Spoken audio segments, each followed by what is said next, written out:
Pukul 5 pagi, ibu mertua menggedor pintu kamar pengantin. Menyuruh saya bangun memasak untuk 12 orang tamu. Saya membuka pintu, tersenyum. Lalu berkata pada suami saya yang masih meringkuk di balik selimut, "Masak sendiri saja, sayang. Ibumu memanggilmu, bukan memanggil pembantu." Setelah itu saya menyeret koper saya keluar dari rumah besar itu. Mereka pikir saya perempuan kampung yang tidak punya apa-apa, yang akan menunduk demi sepotong kata keluarga. Mereka tidak tahu satu hal kecil yang saya simpan rapat selama 7 hari itu. Pernikahan kami belum pernah didaftarkan ke negara. Di mata hukum, saya bukan istri siapapun. Dan saya yang bekerja meninjau kontrak untuk hidup. Tahu persis apa artinya sehelai kertas yang tidak pernah ditandatangani. Malam sebelum saya pergi, saya sudah mencatat setiap kalimat, setiap tanggal, setiap saksi. Bukan untuk memfitnah, untuk melindungi diri saya sendiri. Karena saya paham dengan satu detail kecil yang meleset. Orang bisa memutarbalikkan cerita untuk menghancurkan seorang perempuan. Yang akan kalian dengar hari ini adalah bagaimana sebuah keluarga merasa menggenggam seorang menantu di telapak tangan mereka. Padahal mereka justru kehilangan segalanya. Semua itu hanya karena mereka lupa membaca tulisan kecil di bawah janji mereka sendiri. Halo, sahabat semua. Selamat datang kembali di kanal ini, tempat kita mengupas kisah-kisah rumah tangga yang tidak selalu berakhir seperti dugaan. Sebelum kita mulai, tolong tekan tombol suka dan berlangganan. Karena hari ini kita akan sama-sama melihat sebuah pembalasan yang tenang dan elegan. Sebuah pembalasan yang tidak pernah mereka sangka datang dari perempuan yang mereka kira paling lemah. Duduklah yang nyaman, ceritanya panjang dan setiap detailnya akan membuat kalian mengerti mengapa saya tidak pernah menyesal. Nama saya Larasati. Panggil saja Laras. Usia saya 26 tahun. Saya bekerja di Departemen Legal sebuah perusahaan logistik. Bagian yang khusus meninjau kontrak sebelum ditandatangani direksi. Sudah 4 tahun saya duduk di kursi itu. Membaca ratusan halaman perjanjian. Mencari satu kalimat yang bisa merugikan perusahaan bila lolos. Profesi saya mengajari satu hal. Orang bisa berbohong dengan mulut, tapi kertas jarang berbohong. Saya bukan perempuan yang mudah dijatuhkan. Tapi selama 7 hari itu, saya memilih diam. Karena saya masih percaya pada satu kata yang ternyata terlalu mahal harganya. Kata itu adalah rumah tangga. Saya menikah dengan Andika di penghujung tahun. Dia karyawan bank, ramah, sabar, dan pandai membuat saya tertawa. Kami berkenalan di sebuah seminar, berpacaran 2 tahun, dan memutuskan menikah setelah merasa cukup saling mengenal. Ibu saya, seorang janda yang membesarkan saya sendirian dengan berjualan kue di pasar, hanya berpesan satu hal sebelum akad. "Nak, menikah itu bukan pindah majikan. Kalau ada yang tidak beres, jangan dipendam. Langsung bilang ke ibu." Sebenarnya, ada tanda-tanda yang saya lihat sebelum menikah. Tapi seperti banyak perempuan yang sedang jatuh cinta, saya memilih menganggapnya angin lalu. Saat lamaran, Bu Marni pernah berkomentar tentang pekerjaan saya. "Perempuan kerja kantoran itu repot. Nanti kalau sudah jadi keluarga kami, mendingan di rumah saja." Waktu itu, saya tertawa, mengira itu cuma basa-basi orang tua. Andika juga menepuk tangan saya. "Ibu bercanda kok, sayang." Saya percaya. Padahal, kalau saya jujur pada diri saya sendiri, basa-basi yang diulang 3 kali bukan lagi basa-basi. Itu peringatan yang dibungkus senyum. Ada pula satu kejadian kecil di hari pertunangan. Ibu saya membawa sekotak kue buatannya sendiri sebagai buah tangan. Kue yang selama puluhan tahun menghidupi kami. Bu Marni menerimanya dengan senyum. Tapi begitu ibu saya berpaling, saya melihat kotak itu diletakkan di sudut meja. Tidak disentuh sama sekali. Sementara oleh-oleh dari kerabat lain dipajang rapi di tengah. Malam itu, saya tidak bercerita pada ibu saya. Saya menyimpannya sendiri. Sekarang saya tahu. Saya sudah terbiasa menelan hal-hal kecil jauh sebelum saya menelan hal-hal besar. Akad kami digelar sederhana di rumah keluarga Andika di kawasan Cinere. Penghulu datang. Ijab kabul diucapkan. Tamu bertepuk tangan. Semua sah menurut agama, tapi ada satu hal yang belum kami urus. Pencatatan di kantor urusan agama. Andika bilang, nanti saja, sayang. Masih cuti bersama. Kantor tutup. Awal tahun kita urus. Saya mengangguk. Waktu itu saya tidak tahu kalimat sederhana itu akan menjadi kunci dari seluruh hidup saya. Malam pertama sebagai pengantin, saya membayangkan masa depan yang manis. Menabung, menyewa rumah kecil sendiri, memasak berdua, berdiri di atas kaki kami sendiri. Sebelum tidur, saya mengirim pesan ke ibu saya. Bu, Lara sudah sampai. Ibu tidur, ya. Ibu membalas cepat. Kalau ada apa-apa, langsung ngomong. Jangan dipendam sendiri. Saya menatap layar. Dan tanpa alasan yang jelas, hidung saya terasa perih, mungkin haru, mungkin firasat. Keesokan paginya, saya bangun agak siang, sekitar pukul 9. Kaki saya masih pegal sisa hari pernikahan yang panjang. Saya keluar kamar untuk mengambil segelas air, dan di sana, di meja makan, ibu mertua saya sudah duduk, rambutnya disanggul rapi, wajahnya segar. Seolah sudah bangun sejak subuh. Namanya Bu Marni. Ia menatap saya dari ujung rambut sampai ujung kaki, lalu tersenyum tipis. Sudah bangun. Di rumah ini kita terbiasa bangun pagi, ya.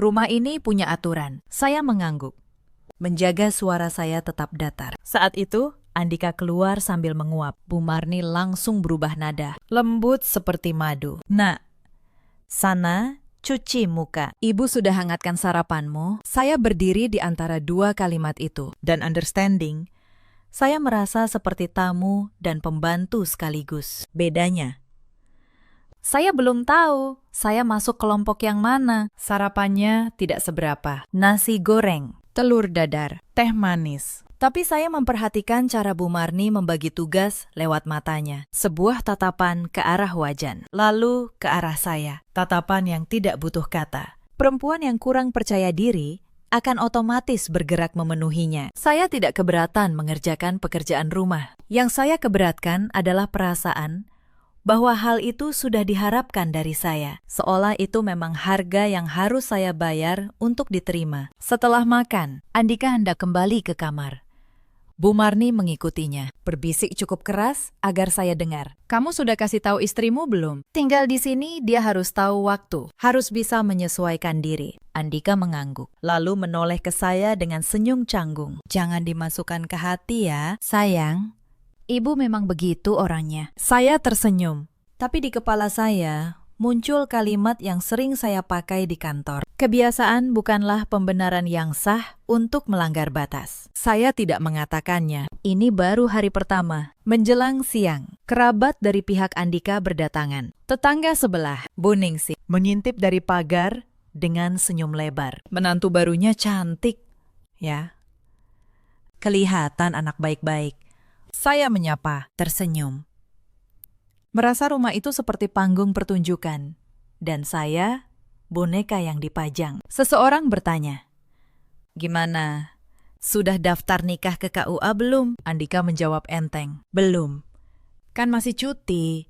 Beberapa hari lagi kami urus." Bu Marni cepat menimpali, "Halah, itu cuma selembar kertas. Yang penting, sudah sah secara agama, sudah dirayakan. Orang-orang juga sudah tahu mereka suami istri." Kalimat itu terdengar biasa bagi yang lain. Tapi bagi saya, telinga saya menangkap sesuatu yang lain. Bagi seorang perempuan yang bekerja dengan hukum setiap hari, cuman selembar kertas adalah selembar kertas yang menentukan apakah saya seorang istri atau seorang perempuan yang tinggal menumpang. Saya menyimpan pikiran itu dalam-dalam. Mereka tidak tahu. Hari itu, mereka baru saja menunjukkan celah terbesar mereka sendiri. Hari kedua, celah itu mulai melebar. Pagi-pagi, Bu Marni sudah berdiri di depan kamar saya. "Laras, tolong cuci baju kotor di keranjang belakang, ya.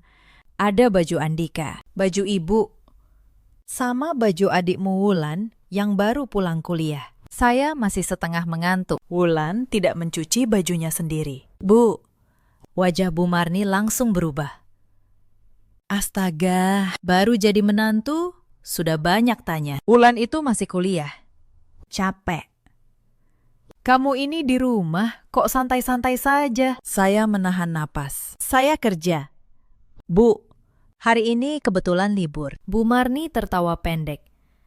Tawa yang tidak ada hangatnya. Kerja apa? Perempuan sudah menikah itu ya mengurus rumah. Kerja kantoran hanya bikin lupa kewajiban. Saya menoleh ke arah Andika yang berdiri di ambang pintu. Saya menunggu ia mengatakan sesuatu. Apa saja? Ia hanya menunduk, memainkan ponselnya. Seolah tembok di sampingnya lebih menarik dari istrinya yang sedang direndahkan. Diamnya itu lebih menyakitkan daripada kalimat ibunya. Karena orang yang seharusnya berdiri di depan saya memilih menghilang di belakang layar telepon. Saya mencuci baju itu. Bukan karena takut, tapi karena saya sedang mengukur. Mengukur sampai sejauh mana mereka akan mendorong bila saya menurut. Sambil tangan saya menggosok kerah baju. Kepala saya bekerja seperti di ruang rapat. Saya mencatat. Hari kedua, diperintah mencuci pakaian orang dewasa yang mampu mencuci sendiri. Suami diam. Pola sudah terlihat malamnya. Ketika saya sedang menjemur pakaian di halaman belakang, saya mendengar suara dari dapur. Bu Marni dan Wulan sedang mengobrol. Mengira saya sudah di kamar. Bu, benar kata ibu, dia lumayan nurut ya. Wulan terkikik. Iya, asal dari awal ditekan. Menantu itu kayak besi, harus ditempa selagi panas. Kalau dibiarkan, nanti dia yang ngatur kita. Ibu sudah pengalaman sama kakakmu dulu. Saya berdiri diam di kegelapan halaman. Jemuran basah di tangan. Saya tidak marah, saya hanya merasa dingin. Untuk pertama kalinya, saya paham. Kebaikan seorang menantu di rumah ini dianggap kelemahan yang boleh dimanfaatkan. Malam itu, saya tidak tidur. Saya membuka aplikasi catatan di ponsel dan mulai menulis kerangka waktu. Kalimat apa diucapkan siapa? Kapan? Di mana? Saya mencatat bukan untuk balas dendam. Saya mencatat karena profesi saya membiasakan melihat urutan kejadian. Dan saya tahu, di rumah ini, suatu hari saya akan butuh urutan itu. Mereka lupa satu hal. Mereka sedang menindas seorang perempuan yang setiap hari mencari celah dalam kalimat orang lain. Hari keempat, pagi. Ujian datang dari arah yang tidak saya duga. Sebuah vas keramik di ruang tamu. Katanya, barang kesayangan almarhum ayah mertua. Ditemukan retak di bibirnya. Saya bahkan tidak menyentuhnya. Tapi, begitu Bu Marni melihatnya, matanya langsung mencari saya. Laras, ini kamu, kan?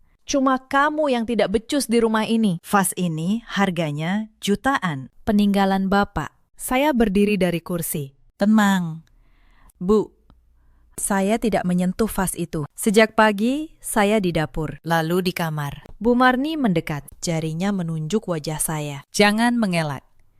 Di rumah ini yang paling ceroboh, ya menantu baru. Saya menoleh ke arah Wulan, yang tiba-tiba sibuk menunduk ke ponselnya. Sebuah gerakan kecil, tapi saya menangkapnya. Semalam saya melihat Wulan memindahkan vas itu saat mengambil selca di depan lemari. Saya tidak menuduh. Saya hanya berkata, Bu, kalau soal siapa yang menyentuhnya terakhir, mungkin kita bisa tanya semua yang ada di rumah, satu persatu. Termasuk Wulan. Wajah Wulan pucat seketika. Bu Marni menangkap perubahan itu dan buru-buru menutup topik. Sudah. Yang penting, lain kali hati-hati. Tidak ada permintaan maaf. Tapi saya mendapatkan sesuatu yang lebih berharga. Bukti bahwa di rumah ini, saya akan selalu menjadi tersangka pertama untuk kesalahan siapapun. Saya kembali ke kamar, membuka catatan saya, dan menambahkan satu baris. Hari keempat, dituduh merusak barang yang tidak saya sentuh. Suami tidak ada di tempat, dan ketika ia pulang, tidak bertanya sedikit pun. Saya menutup ponsel. Pola bukan lagi sekadar terlihat. Pola sudah mengeras menjadi kepastian. Siang harinya, hal kecil lain terjadi. Tapi hal kecil itulah yang paling banyak berbicara. Ponsel saya berdering. Panggilan dari atasan soal sebuah kontrak mendesak. Saya mengangkatnya di ruang tengah. Belum 5 menit, Bu Marni sudah berdiri di depan saya dengan tangan terlipat. Begitu saya menutup telepon, ia berkata, "Sama siapa tadi? Kok lama?" Menantu yang baik itu tidak asik sendiri dengan telepon. "Simi, Ibu mau lihat isi ponselmu. Di keluarga ini tidak boleh ada rahasia. Saya menggenggam ponsel saya erat. Bu, ini ponsel kerja saya. Ada data rahasia perusahaan, bukan soal rahasia keluarga. Bu Marni mendengus. Alah, alasan. Istri yang tidak mau ponselnya diperiksa itu pasti menyembunyikan sesuatu. Saya menoleh, dan Andika ada di sana, di sofa. Menonton televisi. Ia mendengar semuanya.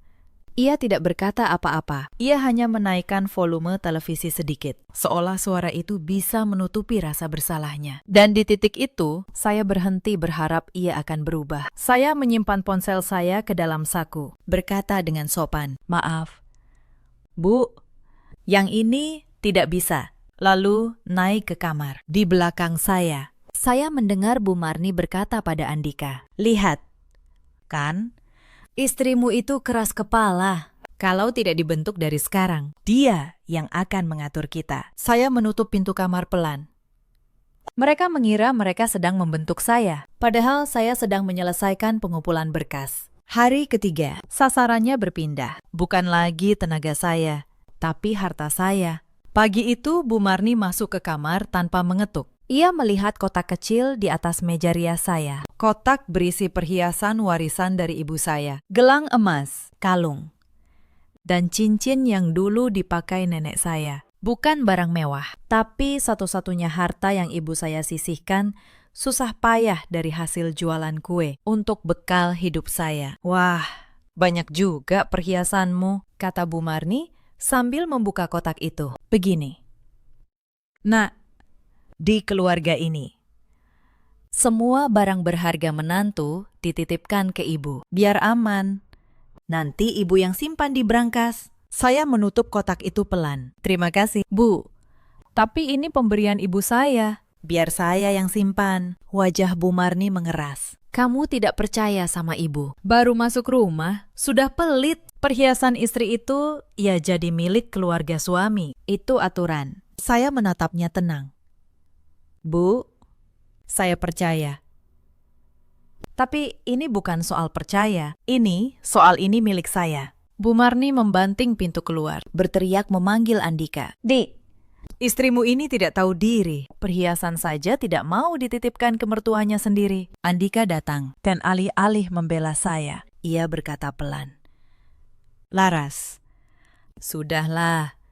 Turuti saja, Ibu. Nanti kalau ada apa-apa, orang bilang, aku menyembunyikan harta istriku. Ibu cuma mau bantu jaga. Saya menoleh ke arahnya dan berbicara cukup keras agar ia mendengar setiap kata. Sayang, dengar apa yang barusan kamu katakan. Kamu bilang kalau ada apa-apa. Artinya, kamu sudah membayangkan akan ada apa-apa. Kalau perhiasan ini saya titipkan lalu hilang, siapa yang akan disalahkan? Saya.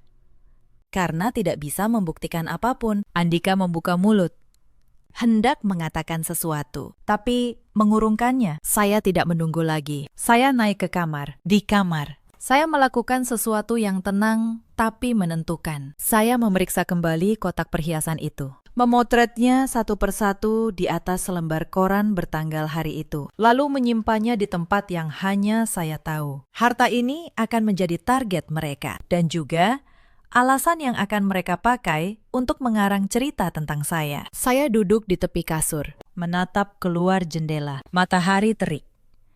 Tapi di dalam dada saya terasa kering. Saya menginginkan kedamaian. Tapi rumah ini tidak membiarkan saya damai.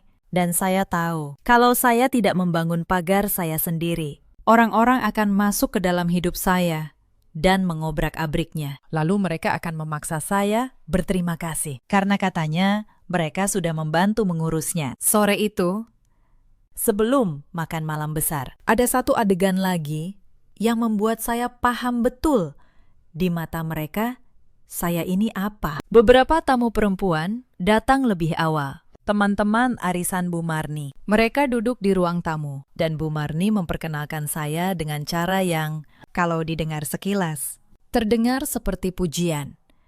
Ini menantu baru saya. Anaknya orang biasa, ibunya jualan kue di pasar. Ya, namanya juga anak kami mau bagaimana lagi? Yang penting kan sekarang dia sudah bisa ikut naik ke keluarga yang lebih baik. Ruangan itu tertawa kecil, tawa yang sopan tapi menusuk. Saya berdiri di sana, memegang nampan berisi teh. Dan untuk sesaat, tangan saya nyaris gemetar. Bukan karena malu pada ibu saya, justru sebaliknya. Saya bangga ibu saya berjualan kue. Karena dari kue itulah saya bisa kuliah, bisa bekerja, bisa berdiri di ruangan ini sebagai perempuan yang mandiri. Yang membuat dada saya panas adalah bagaimana mereka menjadikan kerja keras ibu saya sebagai bahan untuk merendahkan. Saya meletakkan nampan itu pelan, tersenyum, dan berkata dengan suara yang terjaga, Betul.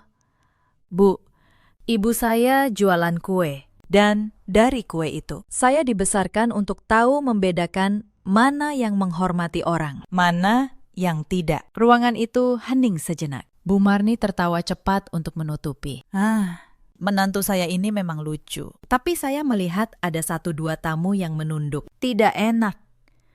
Saya kembali ke dapur. Di catatan saya, malam itu bertambah 1 baris lagi. Direndahkan soal asal-usul di depan tamu dan pelajaran untuk saya sendiri. Orang yang harus merendahkan orang lain untuk merasa tinggi. Sebenarnya sedang mengumumkan betapa rendah ia menilai dirinya. Hari keempat, mereka menaikkan taruhan. Malam itu diadakan makan malam keluarga besar. Kakak ipar saya, Mbak Retno, datang bersama suaminya. Retno ini menantu lama yang sudah jinak, yang dipuji Bu Marni sebagai menantu teladan. Sepanjang makan, Bu Marni terus membanding-bandingkan. Coba lihat Retno. Sudah 8 tahun, tidak pernah membantah. Perhiasannya semua dititipkan ke ibu. Nah, itu baru menantu. Retno hanya tersenyum tipis. Tapi matanya, kalau saya perhatikan, tidak ikut tersenyum. Ada sesuatu yang lelah di sana. Lalu Bu Marni melempar kalimat yang membuat seluruh meja terdiam. Laras. Mumpung semua kumpul, ibu mau bilang, mulai besok kamu berhenti kerja. Perempuan di keluarga ini tidak boleh kerja kantoran. Gajimu nanti diserahkan ke ibu untuk kas keluarga. Kamu di rumah saja. Urus Andika. Urus Wulan. Urus rumah. Saya meletakkan sendok saya. Bu, dengan hormat. Pekerjaan saya bukan hobi. Itu cara saya berdiri sendiri. Bu Marni menggebrak meja. Berdiri sendiri. Kamu sudah punya suami. Untuk apa berdiri sendiri? Kamu mau jadi menantu durhaka yang membangkang mertua di depan keluarga. Saya mencoba menjawab dengan tenang. Bu, saya menghormati ibu. Tapi soal pekerjaan dan gaji, itu urusan saya dan Andika sebagai suami istri. Bukan untuk diputuskan di meja makan. Bu Marni tertawa mengejek. Suami istri di keluarga ini, ibu yang paling tua yang memutuskan. Kamu ini siapa? Baru seminggu sudah mau mengatur. Suaranya naik 1 tingkat. Mbak Retno menunduk ke piringnya. Wulan menyeringai puas. Saya menarik napas. Mencoba sekali lagi. Bu, saya tidak sedang mengatur. Saya hanya menjaga apa yang menjadi hak saya. Mendengar kata hak, Bu Marni benar-benar meledak. Ia berdiri. Kursinya berderit ke belakang. Hak. Menantu bicara soal hak. Di zaman ibu dulu, menantu itu menunduk, bekerja, dan bersyukur diterima. Kamu ini dibesarkan di mana sampai tidak tahu sopan santun? Oh, iya. Aku lupa. Di pasar, kan?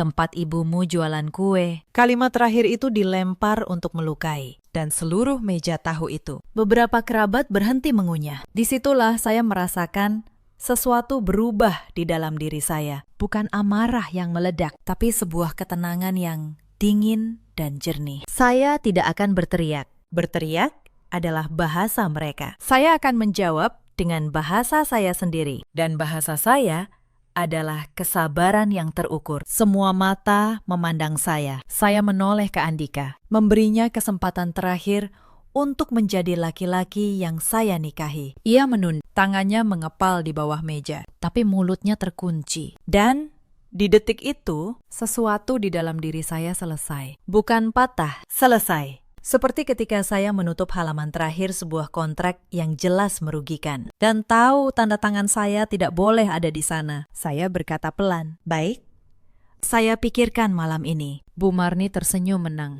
Ia kira saya menyerah. Ia tidak tahu saya pikirkan malam ini.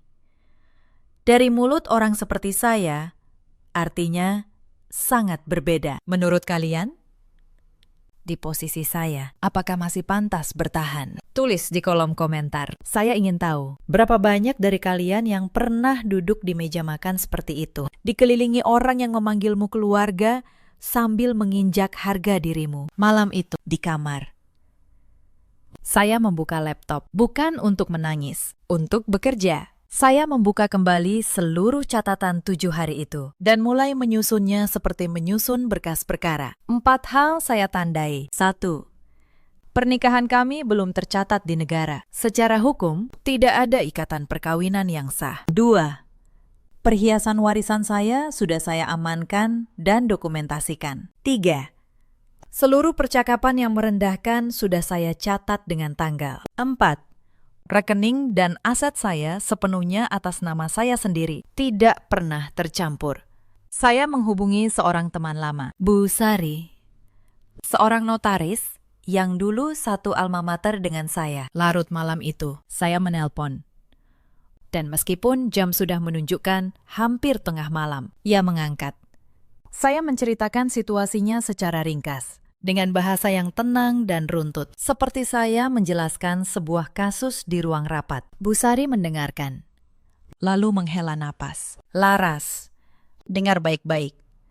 Karena pernikahanmu belum dicatatkan di KUA, di mata hukum negara. Tidak ada perkawinan, kamu tidak terikat apapun, tidak ada harta bersama, tidak ada kewajiban, dan yang paling penting, tidak ada seorang pun yang bisa menuntutmu atas harta yang jelas atas namamu sendiri. Saya bertanya satu hal lagi, hal yang paling penting. Kalau nanti mereka mengaku, saya membawa lari harta keluarga, bagaimana? Bu Sari menjawab tegas, selama kamu punya bukti kepemilikan, foto bertanggal, dan asal-usul barang itu. Tuduhan mereka tidak akan berdiri dimanapun. Justru mereka yang harus berhati-hati kalau sampai memfitnah. Kamu ini bekerja di legal, Laras. Kamu tahu betul, yang menang bukan yang paling keras suaranya, tapi yang paling rapi berkasnya. Saya tersenyum di kegelapan kamar. Untuk pertama kalinya dalam 7 hari. Saya merasa punya tanah yang kokoh di bawah kaki saya. Balasan dan penjelasan itu menegaskan apa yang sudah saya duga sejak awal. Karena pernikahan belum dicatatkan, di mata negara saya, bebas. Tidak ada harta gono gini, tidak ada kewajiban, tidak ada yang bisa menuntut saya atas apapun. Saya menutup laptop, menarik napas panjang. Dan untuk pertama kalinya dalam 7 hari, saya tersenyum tulus. Bukan senyum menang, senyum lega.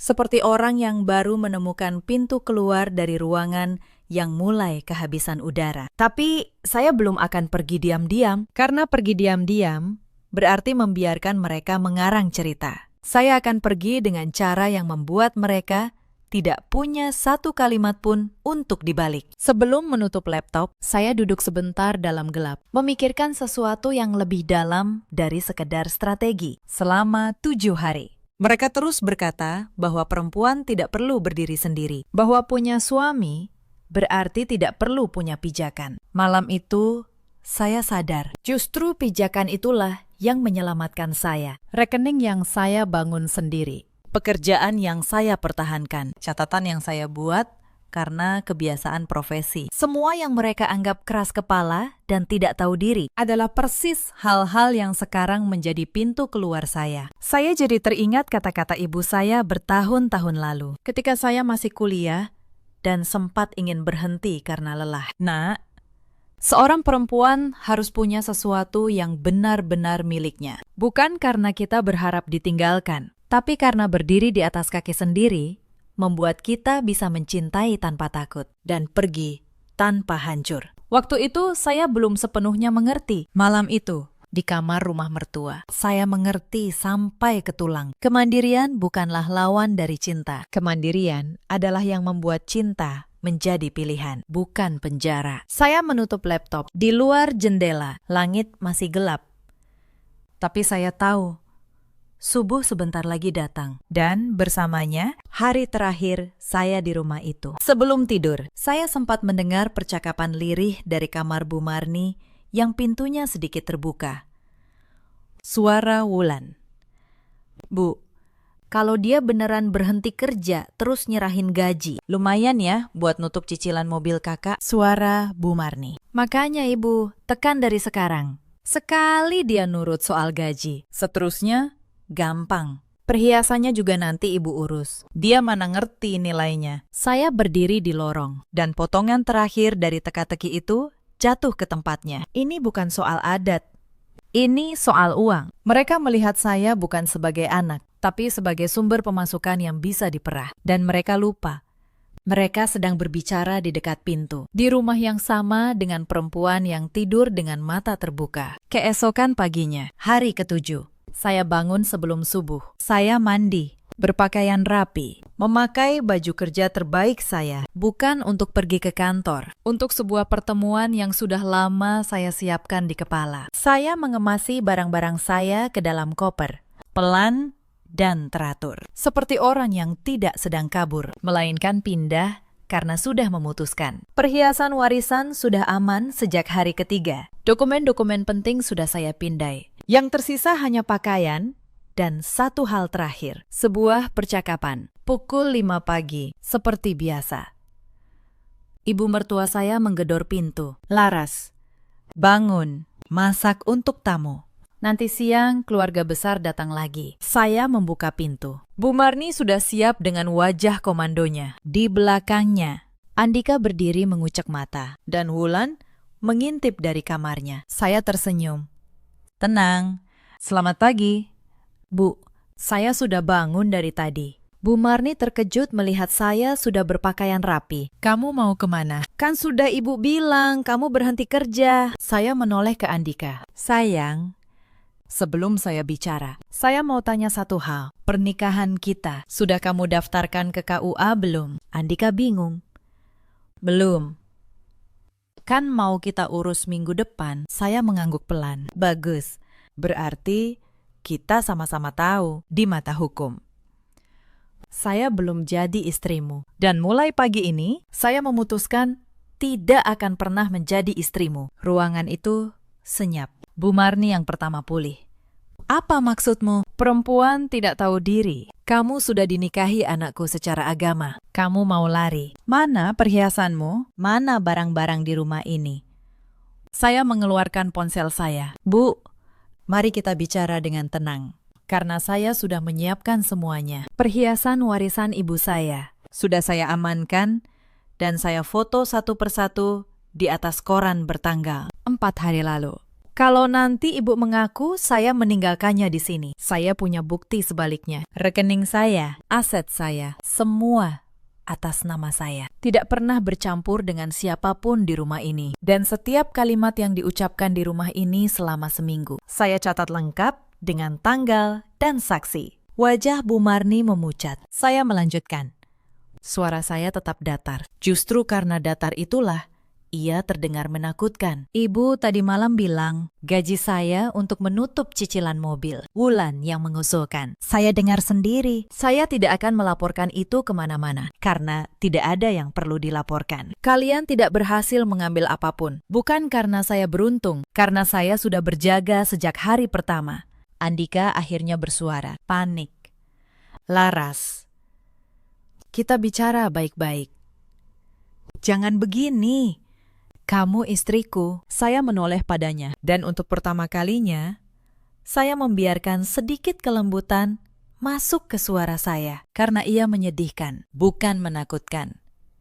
Andika, seorang suami itu berdiri di depan istrinya, bukan bersembunyi di belakang ibunya. Selama 7 hari, setiap kali aku direndahkan, kamu memilih menunduk. Kamu tahu apa yang paling menyakitkan. Bukan kata-kata ibumu, tapi diammu. Diam seorang laki-laki di saat istrinya diinjak bukanlah kedamaian. Itu adalah jawaban yang paling jujur tentang siapa dia sebenarnya. Saat itu, beberapa kerabat yang datang pagi buta untuk membantu memasak sudah berkumpul di ruang tamu, mendengar seluruh percakapan. Salah satunya, seorang bibi tua yang selama ini selalu berpihak pada Bu Marni, membuka suara. Marni, apa benar kamu menyuruh menantumu menyerahkan gaji dan perhiasannya? Bu Marni tergagap. Bu, itu kan demi kebaikan keluarga. Bibi itu menggeleng pelan. Sejak kapan mengambil hak orang jadi kebaikan? Untuk pertama kalinya, saya melihat Bu Marni tidak punya jawaban. Bukan karena saya yang mempermalukannya, tapi karena kalimat-kalimatnya sendiri yang diucapkan dengan begitu yakin selama seminggu. Kini terdengar seperti apa adanya di telinga orang lain. Saya tidak menambahkan apapun, saya tidak perlu.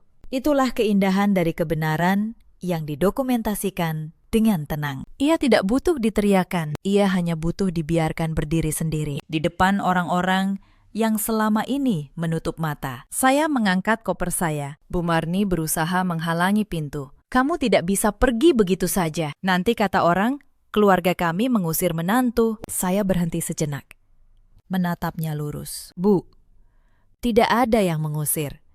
Saya yang memilih pergi. Dan soal kata orang, selama seminggu ini, Ibu sangat sibuk memikirkan kata orang. Sekarang giliran saya tidak peduli lagi kata orang, karena orang yang hidup untuk pandangan orang lain akan mati pelan-pelan di dalam rumahnya sendiri. Saya melangkah keluar, menyeret koper melewati gerbang. Di belakang saya mendengar Bu Marni masih berteriak. Andika memanggil nama saya.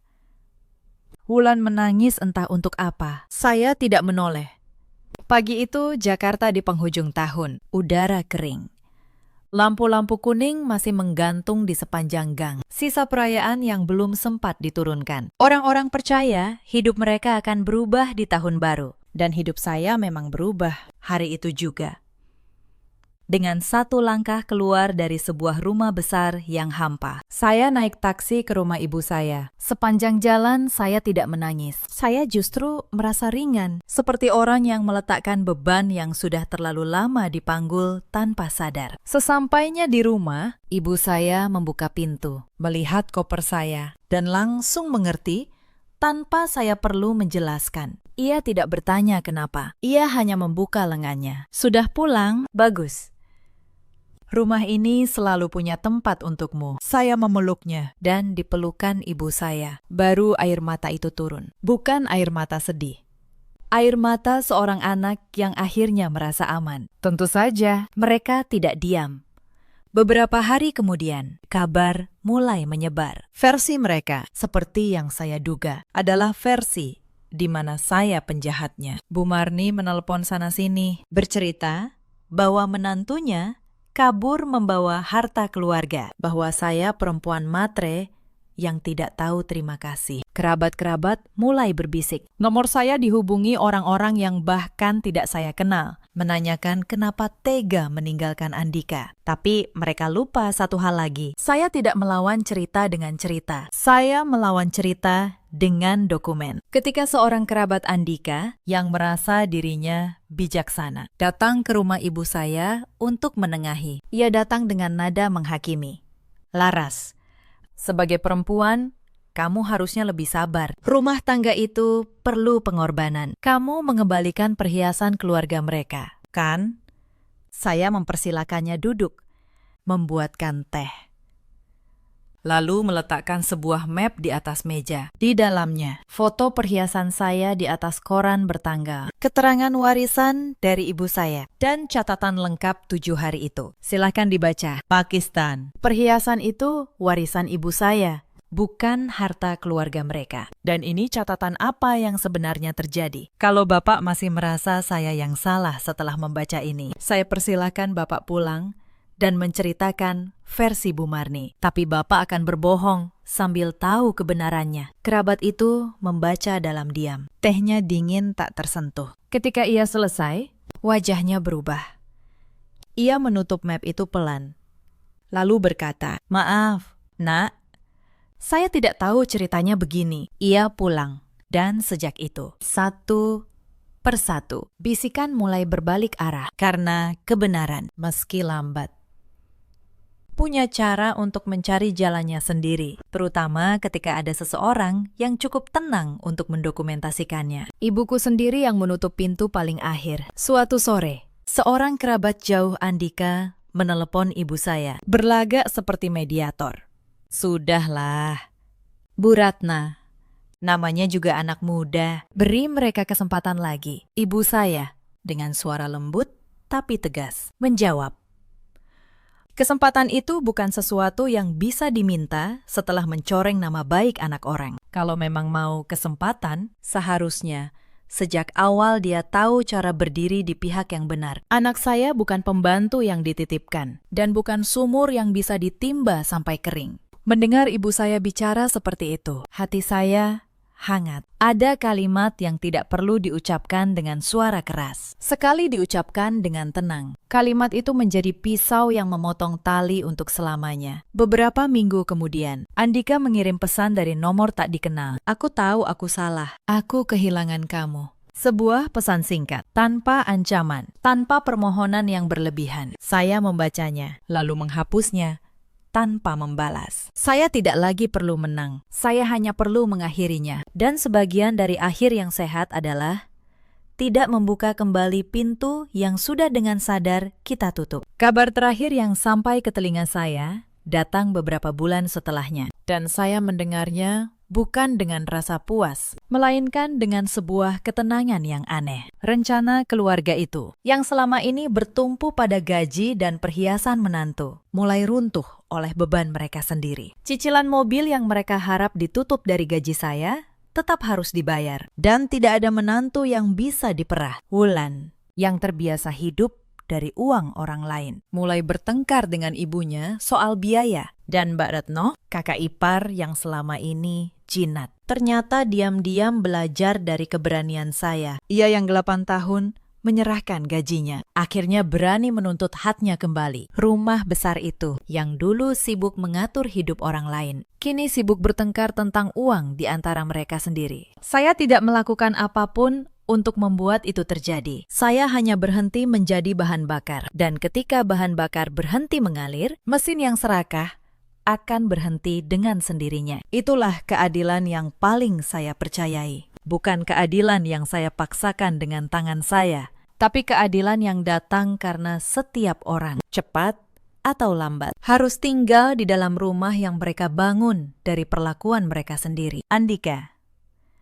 kabarnya, sempat mencoba mengabari lewat teman-teman kami, meminta agar dibantu bicara sekali lagi. Tapi realitas yang harus ia hadapi adalah realitas yang ia ciptakan sendiri. Seorang laki-laki yang tidak berani membela istrinya di hari-hari termudah, tidak akan tiba-tiba menjadi berani di hari-hari tersulit. Saya tidak membencinya, saya hanya berhenti mengharapkannya. Dan ada perbedaan besar di antara keduanya. Benci masih mengikat kita pada seseorang. Berhenti berharap membebaskan kita. Saya kembali ke rutinitas hidup. Pagi bekerja, malam pulang. Di akhir pekan, saya menemani ibu saya berbelanja di pasar, memasak sepanci soto ayam, membuat semur daging bumbu kecap. Masakan sederhana yang dulu saya bayangkan akan saya masak untuk keluarga suami. Sekarang, saya memasaknya untuk keluarga saya sendiri. Dan rasanya jauh lebih nikmat. Mungkin karena makanan paling lezat adalah makanan yang dimakan tanpa seseorang yang duduk di sana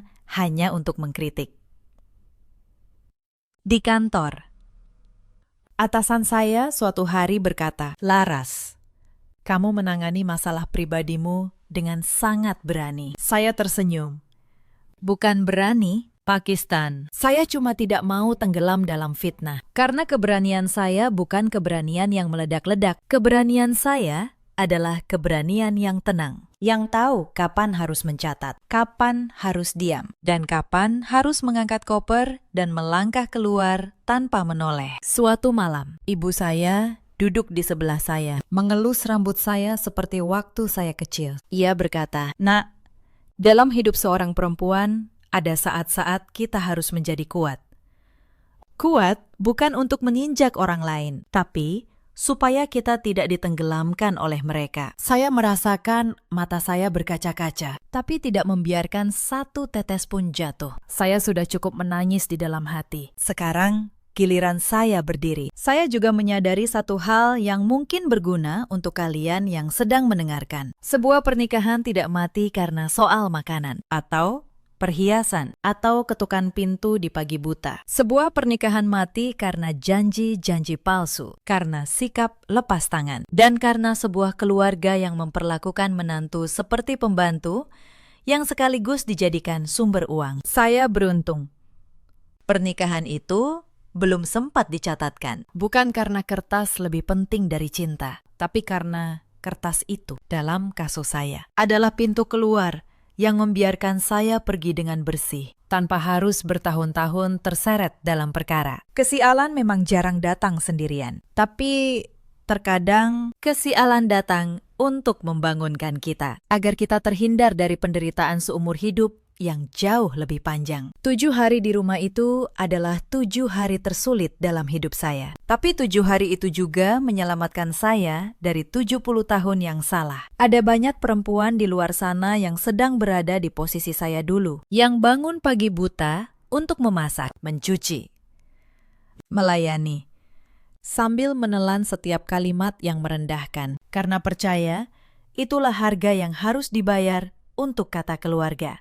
Kepada kalian, saya ingin berkata satu hal. Menghormati mertua bukan berarti menghancurkan diri sendiri. Menjadi menantu yang baik bukan berarti menjadi menantu yang bisa diinjak. Dan mencintai seseorang tidak pernah berarti kehilangan hakmu untuk berdiri tegak. Ada juga banyak suami di luar sana seperti Andika. Laki-laki yang tidak jahat, tapi juga tidak berani. Yang mengira diam adalah cara menjaga kedamaian. Padahal diam di saat istrinya diinjak adalah bentuk pengkhianatan yang paling halus. Kepada para suami itu, ketahuilah satu hal. Seorang perempuan bisa memaafkan banyak hal, tapi ia jarang bisa melupakan momen ketika ia menoleh mencari perlindungan dan hanya menemukan punggung suaminya yang berpaling. Dan ada pula para ibu mertua seperti Bu Marni, yang dibalik kekerasan sikapnya mungkin menyimpan ketakutan lama. Takut kehilangan kendali atas anak lelakinya. Takut kembali pada masa sulit yang dulu ia alami. Saya tidak membenci Bu Marni. Saya hanya menolak menjadi korban dari ketakutannya. Karena luka seseorang tidak pernah menjadi izin untuk melukai orang lain. Saya belajar bahwa harga diri bukan tentang menang atau kalah. Harga diri adalah tentang tidak kehilangan diri sendiri. Bahkan ketika seluruh ruangan menekan kita untuk menyerah. Keadilan datang bukan dari dendam, tapi dari keberanian untuk berhenti menerima apa yang salah. Dan kekuatan seorang perempuan yang sesungguhnya bukan terletak pada seberapa keras ia bisa membalas, melainkan pada seberapa tenang ia bisa melangkah pergi dengan kepala tegak dan tangan yang bersih. Dalam hidup, kita selalu punya pilihan. Kita bisa memilih bertahan dalam rumah yang membuat kita mati pelan-pelan. Atau kita bisa memilih membuka pintu, mengangkat koper, dan melangkah keluar. Percaya bahwa di luar sana masih ada tempat yang menerima kita apa adanya. Saya memilih yang kedua, dan sampai hari ini, saya tidak pernah menyesalinya. Kalau kalian sedang merasa tidak dihargai di tempat yang seharusnya menjadi rumah, ingatlah kisah ini. Kalian tidak sedang durhaka dengan memilih diri sendiri. Kalian sedang menyelamatkan diri. Ceritakan kisah kalian di kolom komentar. Dari kota mana kalian menyimak? Dan apakah kalian pernah bertemu keluarga seperti ini? Terima kasih sudah menemani sampai akhir. Sampai jumpa di kisah berikutnya. Dan jangan lupa, dimanapun kalian berada, harga diri kalian tidak pernah untuk dijual. Ceraikan saja istrimu. Dia pembawa sial. Cari wanita yang lebih kaya. Begitu teriak ibu mertua dengan sombong. Tepat di malam suami saya naik jabatan. 1 hari kemudian, suami menceraikan saya dan mengusir saya dari rumah. Namun, besok paginya saat ia sampai di kantor, suami saya histeris melihat saya sudah duduk tenang di kursi pemimpin perusahaannya. Halo, sahabat. Selamat datang kembali di channel ini. Sebelum cerita dimulai, tuliskan di kolom komentar kalian menonton dari daerah mana. Jangan lupa like dan subscribe agar channel ini terus berkembang dan bisa menghadirkan kisah yang lebih menarik lagi. Mari kita mulai. Nama saya Nazia, 32 tahun. Sudah 8 tahun saya menjadi istri seorang pria bernama Anwar. Bagi semua orang yang mengenal saya hanyalah seorang ibu rumah tangga biasa, perempuan pendiam yang setiap hari sibuk di dapur, melayani suami dan mertua tanpa pernah mengeluh. Itulah yang mereka lihat.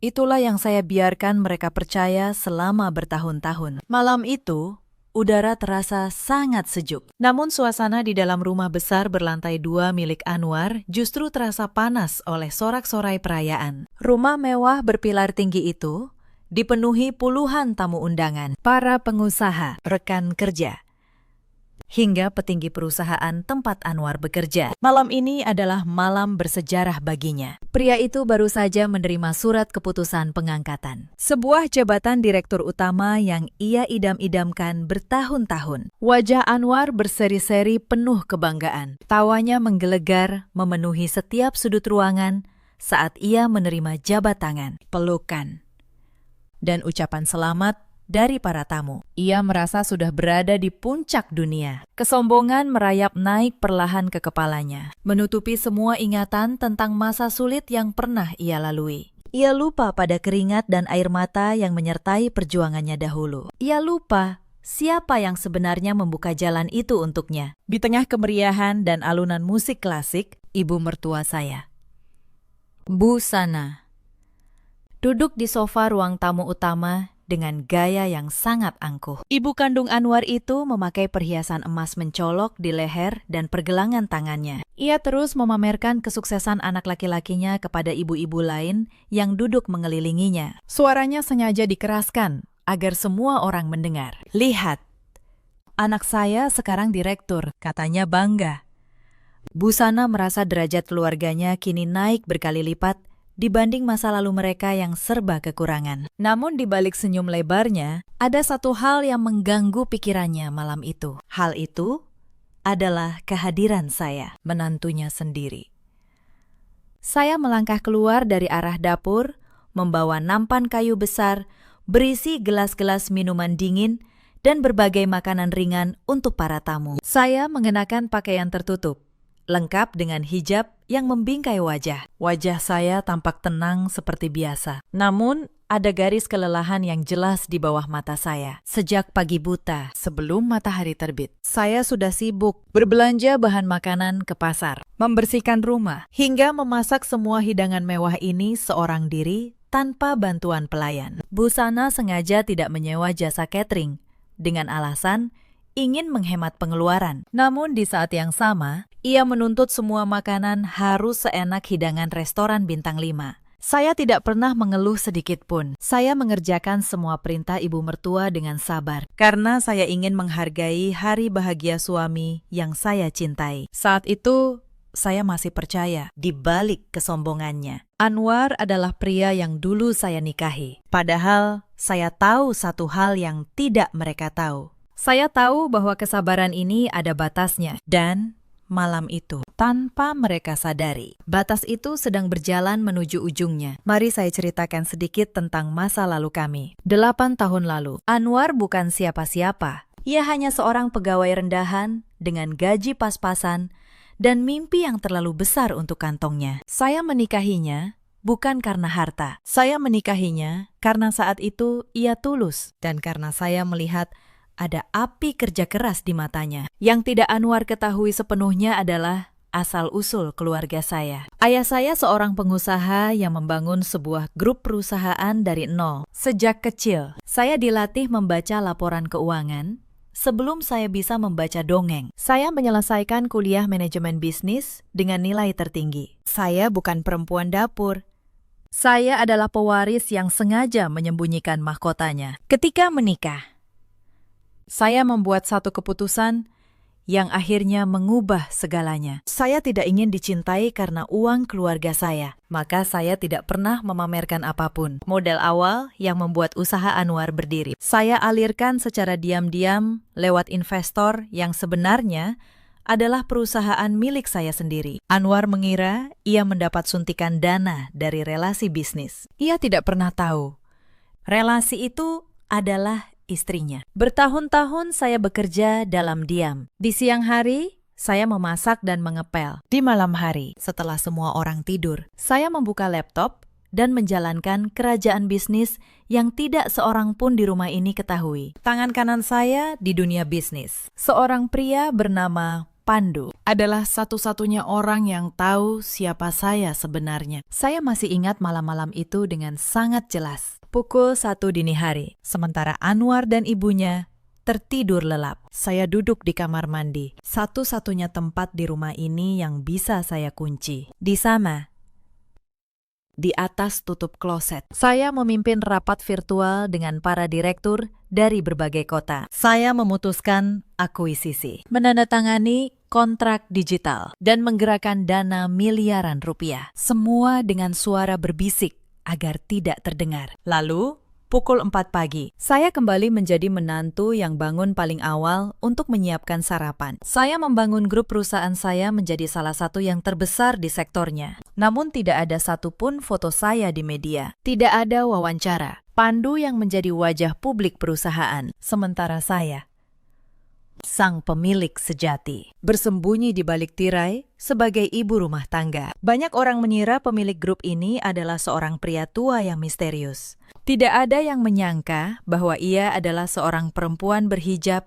yang setiap pagi mengepel lantai rumah suaminya. Mengapa saya mau hidup seperti itu? Karena saya percaya pada satu hal, bahwa cinta yang tulus tidak butuh dibuktikan dengan harta. Saya ingin Anwar tetap menjadi pria yang dulu saya cintai. Pria yang berjuang dengan tangannya sendiri. Saya takut jika ia tahu yang sebenarnya. Ia akan berubah menjadi seseorang yang hanya mengejar uang. Ironisnya, ia tetap berubah, bahkan tanpa tahu kebenaran itu. Kesombongan tidak butuh uang untuk tumbuh. Ia hanya butuh hati yang lupa bersyukur. Saya melakukan semua itu karena cinta. Saya ingin Anwar merasa bahwa kesuksesannya adalah hasil tangannya sendiri. Saya ingin ia bangga. Saya rela menjadi bayangan, asal pria yang saya cintai bisa berdiri di bawah sinar. Itulah kesalahan terbesar sekaligus pengorbanan terbesar dalam hidup saya. Namun perlahan, Anwar berubah. Semakin besar perusahaannya, semakin kecil saya di matanya. Ibu mertua datang tinggal bersama kami, dan racun mulai menetes. Busana selalu berbisik bahwa saya tidak sepadan dengan anaknya. Bahwa Anwar pantas mendapat istri dari keluarga terpandang. Bahwa saya hanyalah perempuan kampung yang beruntung. Retak pertama itu muncul tanpa suara. Awalnya hanya tatapan. Lalu nada bicara. Lalu perintah-perintah kecil yang merendahkan. Saya menelan semuanya. Saya pikir ini hanya badai sementara. Saya tidak tahu badai itu sedang menunggu malam yang tepat untuk meledak. Setahun terakhir, hinaan itu datang bertubi-tubi. Semakin hari, semakin berani. Biarkan saya ceritakan beberapa, agar kalian paham betapa banyak yang saya telan dalam diam. Suatu pagi, Busana memanggil saya ke ruang tengah di depan beberapa tamu arisannya. Ia menyerahkan setumpuk baju kotor milik seluruh keluarga. Cuci dengan tangan, jangan pakai mesin. Mesin itu untuk orang malas. Menantu yang baik mencuci dengan tangannya sendiri, katanya sambil tersenyum ke arah teman-temannya. Para ibu itu tertawa pelan. Saya hanya mengangguk, membawa tumpukan itu ke belakang, dan mencuci sampai jari saya keriput. Padahal malam sebelumnya, saya baru saja menutup kesepakatan bisnis senilai puluhan miliar lewat ponsel di kamar mandi. Lalu ada urusan uang belanja. Setiap bulan, Anwar memberi saya uang belanja yang sangat kecil atas saran ibunya. Katanya, agar saya tidak boros. Perempuan kalau dikasih uang banyak, jadi lupa diri, ucap Busana. Saya menerima uang receh itu dengan wajah tenang. Mereka tidak tahu. Rekening pribadi saya bisa membeli rumah ini 100 kali tanpa berkedip. Saya membiarkan mereka merasa berkuasa atas hal sekecil uang dapur. Pernah suatu kali, di hari ulang tahun saya, tidak ada satupun dari mereka yang ingat. Bukannya kue, yang saya terima adalah daftar tugas tambahan. Adik ipar saya, Dini, datang menginap bersama anak-anaknya, dan saya diminta melayani mereka semua seperti pembantu. Dini bahkan pernah melempar sandal ke arah saya, hanya karena teh yang saya buat kurang manis. Begini saja tidak becus. Pantas saja Mas Anwar malu punya istri sepertimu, katanya. Saya memungut sandal itu, membuat teh baru dan menelan air mata di dapur. Malam itu, setelah semua tertidur, saya duduk sendirian di dapur yang gelap. Saya membuka ponsel rahasia saya, dan di sana, di layar kecil itu, terpampang angka yang membuat saya tersenyum getir. Hari itu, perusahaan saya baru saja menutup keuntungan tahunan dalam jumlah yang bahkan tidak bisa dibayangkan oleh keluarga ini. Saya, perempuan yang dilempari sandal karena teh kurang manis, adalah orang terkaya yang pernah duduk di rumah ini. Namun, saya memilih diam karena saya masih berharap, masih percaya bahwa suatu hari Anwar akan kembali menjadi pria yang dulu. Harapan itu, saya akhirnya tahu, adalah penjara yang saya bangun sendiri. Namun yang paling menyakitkan bukan soal pekerjaan. Yang paling menyakitkan adalah saat Anwar mulai ikut merendahkan saya. Suatu malam, di sebuah jamuan makan dengan rekan bisnisnya, ia melarang saya ikut bicara. "Kamu diam saja. Kamu tidak mengerti urusan bisnis orang besar," bisiknya tajam saat saya hendak menyapa tamunya. Saya,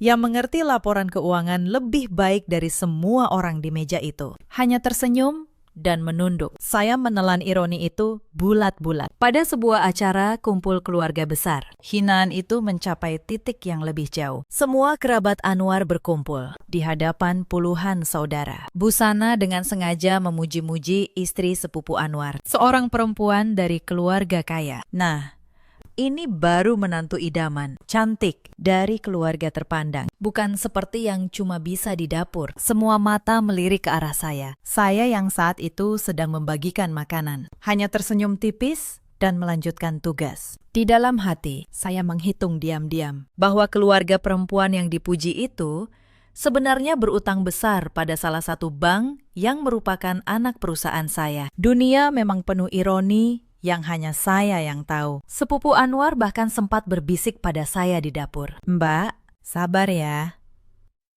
Kadang aku heran, kenapa Mbak betah diperlakukan begitu? Saya hanya menjawab, setiap orang punya alasannya sendiri, Dik. Dan setiap kesabaran punya batasnya sendiri. Ia tidak mengerti maksud saya saat itu. Namun, beberapa bulan kemudian, ia menjadi salah satu dari sedikit orang yang menatap saya dengan rasa hormat yang tulus. Ada satu malam yang tidak akan pernah saya lupa. Saya jatuh sakit, demam tinggi hingga tidak bisa bangun dari tempat tidur. Saya meminta tolong pada Anwar untuk membelikan obat. Namun Busana yang mendengar langsung menyela. "Sakit sedikit saja, manja. Dulu aku melahirkan 7 anak tanpa mengeluh. Biarkan saja.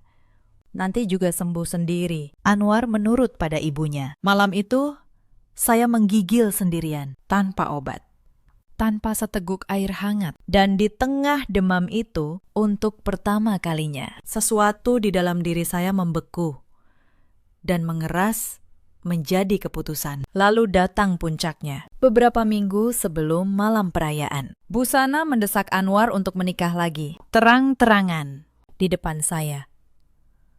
"Kamu sekarang orang penting, butuh istri dari keluarga terpandang. Perempuan ini sudah 8 tahun tidak memberimu apa-apa. Ceraikan. Atau setidaknya jadikan dia istri kedua di bawah perempuan yang lebih pantas." Yang membuat hati saya hancur bukan kata-kata Busana, namun karena Anwar, suami saya, hanya diam. Ia tidak membela saya. Diamnya adalah jawaban yang lebih kejam dari 1000 kata. Malam itu, di kamar, saya bertanya pada Anwar dengan suara yang masih saya jaga, tetap lembut. "Mas, apakah aku benar-benar tidak ada artinya bagimu?" Ia menjawab tanpa menatap saya. "Jangan berlebihan, Nasya. Kamu cuma kurang bersyukur tanpa aku. Kamu bukan siapa-siapa." Saya mengangguk pelan. Saya tidak menjelaskan apapun. Karena saat itu, dalam hati, saya sudah tahu bahwa ini adalah akhir. Saya hanya menunggu satu pemicu terakhir. Dan pemicu itu datang di malam perayaan jabatannya. Kembali ke malam perayaan itu. Sejak pagi tadi, saya sudah dimarahi 3 kali. Yang pertama, karena rendang yang saya masak dianggap kurang pedas. Padahal Busana sendiri yang melarang saya membeli cabai terlalu banyak demi berhemat. Yang kedua, karena saya dianggap terlalu lama di pasar, padahal saya harus berjalan kaki karena tidak diberi ongkos. Yang ketiga, saat saya hampir pingsan kelelahan di dapur, Busana hanya berkata, "Jangan pura-pura lemah. Ini hari penting, anakku. Jangan kamu rusak dengan dramamu." Beberapa jam sebelum tamu datang, Busana memanggil saya ke kamarnya. Ia menyerahkan daftar panjang aturan. "Malam ini, kamu tidak boleh duduk.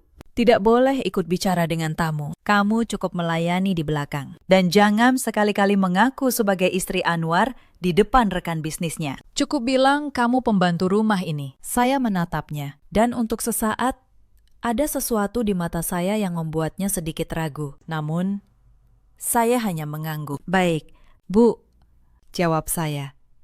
Di dalam hati, saya berkata, "Malam ini akan menjadi malam terakhir ibu memerintah saya." Maka di sanalah saya mengenakan pakaian sederhana, menjadi bayangan di pesta suami saya sendiri, membawa nampan, menuang minuman, tersenyum sopan pada tamu yang tidak tahu bahwa perempuan yang melayani mereka sebenarnya bisa membeli seluruh perusahaan tempat mereka bekerja. Saya melayani dengan sabar, menunggu. Lalu, sebuah kaki terjulur. Saya tidak tahu apakah itu disengaja atau tidak. Namun, langkah saya tersandung. Sebuah gelas terjatuh, lalu terguling membentur meja. Gelas itu pecah berantakan, membasahi ujung taplak mahal dan memercik ke lantai pualam. Bunyi pecahan kaca yang nyaring langsung menarik perhatian hampir seluruh tamu. Suasana yang tadinya riuh mendadak menjadi hening. Semua mata tertuju pada saya. "Kamu ini bagaimana? Kerja begitu saja? Tidak becus. Ini rumah direktur, bukan warung pinggir jalan tempat asalmu." Bentak Busana dengan suara lantang yang sengaja dipantulkan ke seluruh ruangan. Saya sangat terkejut. Namun saya segera menundukkan pandangan dan berjongkok, memunguti pecahan kaca itu dengan kedua tangan saya sendiri. "Maafkan saya, Bu. Saya akan segera membersihkannya dan mengganti minumannya," jawab saya pelan. Suara saya terdengar jelas di tengah keheningan yang mencekam. Melihat saya hanya menunduk dan tidak melawan, justru membuat Busana semakin menjadi-jadi. Ia merasa inilah saat paling tepat untuk menyingkirkan menantu yang selama ini ia anggap beban. Ia ingin semua rekan bisnis anaknya tahu bahwa ia tidak menyukai saya. "Ceraikan saja istrimu. Dia pembawa sial. Cari yang lebih kaya," teriak Busana sambil menunjuk tepat ke wajah saya yang sedang berjongkok mengumpulkan beling. Kalimat tajam itu menggema keras di seluruh ruangan. Beberapa tamu saling berbisik. Ada yang menunjukkan wajah kasihan. Namun ada pula yang memandang saya dengan tatapan merendahkan. Saya seketika menghentikan gerakan tangan. Jantung saya berdegup sangat kencang. Namun saya tetap berusaha menahan emosi. Saya menunggu. Saya menunggu suami saya angkat bicara. Saya menunggu dengan penuh harap Anwar melangkah maju membela saya. Sebagai suami yang seharusnya melindungi kehormatan istrinya di depan orang banyak, Anwar memang melangkah maju dari kerumunan. Namun bukan untuk membantu saya berdiri, bukan pula untuk menegur ibunya. Pria itu justru menatap saya dengan tatapan penuh jijik dan penolakan. Kesombongan karena jabatan barunya telah benar-benar menutup mata hatinya. "Penampilanmu membuatku sangat malu di depan rekan bisnisku malam ini. Kamu selalu membuat kekacauan saat penting seperti ini," ucap Anwar dengan nada dingin dan tajam. "Bersihkan semua kotoran ini sekarang juga, lalu masuk ke dalam. Dan jangan pernah tampakkan wajahmu lagi di depanku malam ini." Perkataan suami saya itu ibarat pedang yang menusuk ulu hati. Rasa sakitnya jauh lebih perih dari luka apapun. Selama bertahun-tahun, saya setia mendampinginya berjuang dari titik paling bawah. Saya memberikan dukungan dan tenaga saat ia belum menjadi siapa-siapa. Namun, malam ini, tepat di puncak kesuksesannya, Anwar membuang saya begitu saja, seperti membuang barang rongsokan di hadapan puluhan pasang mata. Tidak ada satupun tamu yang berani maju untuk ikut campur. Mereka semua hanya diam, menonton drama keluarga yang disajikan langsung oleh sang tuan rumah. Saya bangkit berdiri perlahan. Saya sama sekali tidak meneteskan air mata, meskipun hati saya hancur lebur. Wajah saya yang tadinya lelah, kini berubah menjadi datar, kaku, dan tenang secara tidak wajar. Tatapan saya menjadi dingin dan tajam saat membalas tatapan suami dan ibu mertua secara bergantian. Saya tidak mengeluarkan satu kata pun untuk membela diri atau memohon. Saya hanya membalikkan badan dengan tenang dan melangkah pergi, meninggalkan ruang tamu yang perlahan kembali dipenuhi bisik-bisik para tamu. Sesampainya di dapur yang sepi, saya menutup pintu kayu pemisah ruangan rapat-rapat. Saya menyandarkan punggung di balik pintu sambil memejamkan mata. Hela napas panjang dan berat keluar dari bibir saya. Alih-alih menangis, meraung meratapi nasib. Saya justru membuka mata dan tersenyum dingin. Sebuah senyuman yang menyiratkan kekuatan luar biasa yang selama ini saya sembunyikan rapat-rapat dari semua orang. Mereka pikir mereka baru saja menghancurkan saya, padahal mereka baru saja menandatangani kehancuran mereka sendiri. Saya merogoh saku, lalu mengeluarkan sebuah telepon genggam keluaran terbaru yang selalu saya rahasiakan keberadaannya. Saya membuka aplikasi pesan rahasia yang terhubung langsung dengan Pandu, tangan kanan saya. Lalu, jari saya mengetik perintah dengan gerakan cepat dan tegas. Waktunya sudah tiba. Pandu, bekukan semua akses keuangan Anwar detik ini juga. Dan siapkan seluruh dokumen pengambil alihan perusahaan. Paling lambat, besok pagi, sebelum jam kerja dimulai. Pesan itu langsung terkirim. Saya menatap layar sejenak hingga meredup, lalu mati. Kesabaran luar biasa yang saya pupuk selama bertahun-tahun hidup menderita bersama keluarga ini telah benar-benar habis tak bersisa malam itu. Peran saya sebagai istri penurut, pendiam, dan terlihat miskin, berakhir tepat di balik pintu dapur ini. Tidak lama, telepon saya bergetar pelan. Balasan dari Pandu hanya satu baris. Siap. Bu, semua sudah saya jalankan. Selamat datang kembali, pemimpin. Saya tersenyum tipis membaca kata terakhir itu. Sebuah nama yang sudah lama tidak saya dengar. Malam itu, saya tidur di kamar tamu kecil di lantai bawah. Anwar bahkan tidak repot-repot mencari saya. Ia sibuk mabuk dalam kebanggaannya bersama para tamu hingga larut. Ia tidak tahu bahwa malam itu adalah malam terakhir ia menjadi seorang direktur utama. Keesokan harinya, langit masih gelap saat saya membuka mata. Saya bangun, mandi. Dan untuk pertama kalinya dalam 8 tahun, saya membuka sebuah koper yang selama ini tersembunyi di sudut lemari. Di dalamnya, bukan pakaian dapur. Di dalamnya ada setelan kerja berwarna gelap, mahal, dan tegas. Pakaian seorang pemimpin. Saya berdiri di depan cermin. Perempuan yang menatap balik bukan lagi menantu yang ketakutan. Ia adalah Nazia, pemilik tunggal grup perusahaan yang menaungi tempat Anwar bekerja. Saya menyanggul rambut, memakai setelan itu. Dan untuk pertama kalinya, saya tidak menundukkan kepala. Saya melangkah keluar rumah tanpa membangunkan siapapun. Sebuah mobil hitam mengkilap sudah menunggu di depan gerbang. Pandu berdiri di samping pintu, membungkuk hormat. Pagi. Bu, semua sudah siap di kantor pusat, katanya. Saya mengangguk dan masuk ke mobil. Babak baru dimulai pagi itu. Sementara itu, di kamar utama, Anwar terbangun dengan kepala berdenyut sisa pesta semalam. Hal pertama yang ia lakukan adalah meraih ponselnya. Ada puluhan panggilan tak terjawab dari bagian keuangan dan dari para pemegang saham. Wajahnya yang tadi masih mengantuk perlahan berubah pucat. Pakistan, ada masalah besar. Suara seorang bawahan di seberang telepon terdengar panik. Semua rekening operasional perusahaan dibekukan pagi ini. Akses Bapak ke sistem juga sudah dicabut. Ada surat pengambil alihan dari pemilik mayoritas. Bapak harus segera ke kantor. Anwar terdiam membeku. Pengambil alihan, pemilik mayoritas. Tidak mungkin, sayalah pemilik terbesar di perusahaan ini. Ia membentak. Namun jauh di lubuk hatinya, ada rasa dingin yang mulai menjalar. Ada sesuatu yang sangat salah dan ia belum tahu apa. Anwar memacu mobilnya menuju kantor pusat dengan tangan gemetar. Sepanjang jalan, kepalanya dipenuhi 1000 pertanyaan. Siapa yang berani mengambil alih perusahaannya? Siapa pemilik mayoritas yang selama ini tidak pernah ia kenal wajahnya, yang selama ini hanya berkomunikasi lewat investor perantara. Di tengah jalan, ia mencoba menelpon ibunya untuk meminta saran. Namun yang ia dapat hanyalah suara busana yang panik dan tidak berguna. Bagaimana ini? Nah, kalau perusahaan jatuh, kita kehilangan segalanya. Rumah ini, semuanya.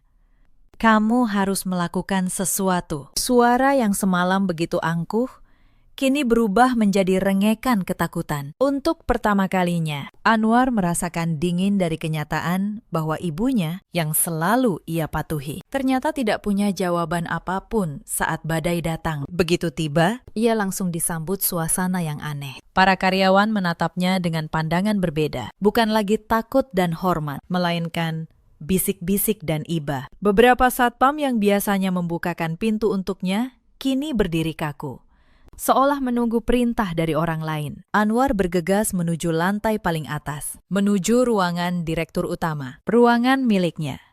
Namun di depan pintu, 2 orang keamanan menghadangnya dengan sopan namun tegas. Maaf, Pakistan. Ruangan ini sedang digunakan oleh pemimpin baru perusahaan. Anda diminta menunggu. Pemimpin baru. Ini ruangan saya. Saya direktur utama di sini. Anwar membentak, mendorong tubuhnya melewati penjagaan dan membuka paksa pintu kaca itu. Dan saat pintu terbuka, seluruh darahnya seakan berhenti mengalir. Di kursi pemimpin, kursi yang semalam masih ia banggakan, duduk seorang perempuan dengan setelan gelap yang elegan, postur tegak, tatapan tenang, dan aura kuasa yang memenuhi seluruh ruangan. Perempuan itu adalah saya, istrinya, menantu yang semalam ia usir dan ia suruh bersihkan pecahan kaca. Anwar histeris melihat saya duduk di ruangannya. Nasya, kamu, sedang apa kamu di sini? Ini ruangan saya. Keluar. Suaranya bergetar antara marah dan bingung. Ia masih belum mampu mencerna apa yang dilihat matanya. Saya tidak langsung menjawab. Saya membiarkan keheningan itu menggantung beberapa saat, menikmati wajah panik suami saya. Lalu saya berdiri perlahan, berjalan menyitari meja, dan berhenti tepat di hadapannya. Untuk pertama kalinya, saya menatapnya dari posisi yang lebih tinggi. Bukan karena saya berdiri lebih tinggi secara fisik, tapi karena untuk pertama kalinya dalam 8 tahun, saya tidak lagi menundukkan kepala. Selamat pagi, Pak Anwar, ucap saya dengan suara tenang dan dingin. Atau, haruskah saya panggil Anda mantan direktur utama? Karena per pagi ini, jabatan itu sudah tidak lagi milik Anda. Pandu masuk membawa setumpuk dokumen tebal dan meletakkannya di meja, tepat di depan Anwar. Silakan dibaca. Pakistan, kata saya. Ini adalah dokumen kepemilikan saham. Hitam di atas putih. Perusahaan ini sejak awal berdiri, 80% sahamnya dimiliki oleh satu perusahaan induk.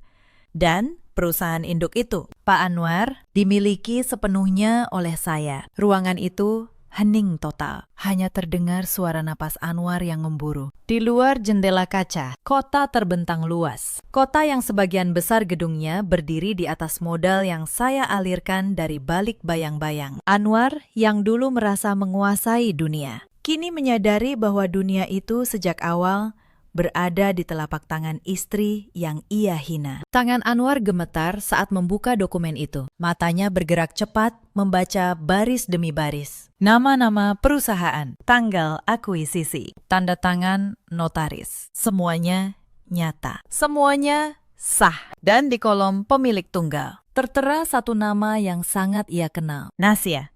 Nama istrinya sendiri. Ini tidak mungkin, gumamnya. Keringat dingin mulai membasahi dahinya. Model awal usaha ini, investor itu kamu. Selama ini, kamu. Ya, Pakistan, jawab saya tenang. Setiap rupiah yang Anda kira datang dari relasi bisnis, datang dari saya. Setiap pintu yang ajaib terbuka untuk Anda. Saya yang membukanya dari balik layar. Anda mengira Anda membangun semua ini sendiri. Padahal saya yang menopang Anda, diam-diam.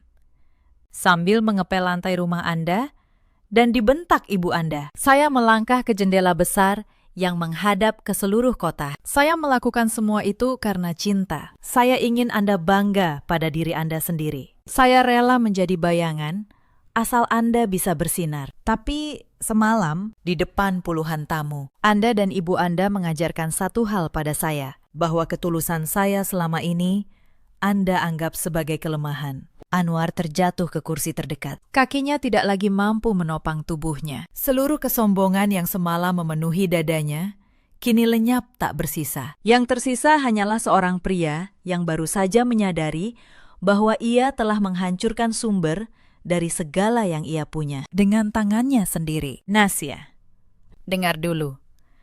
Semalam aku hilaf. Ibu yang memprovokasi.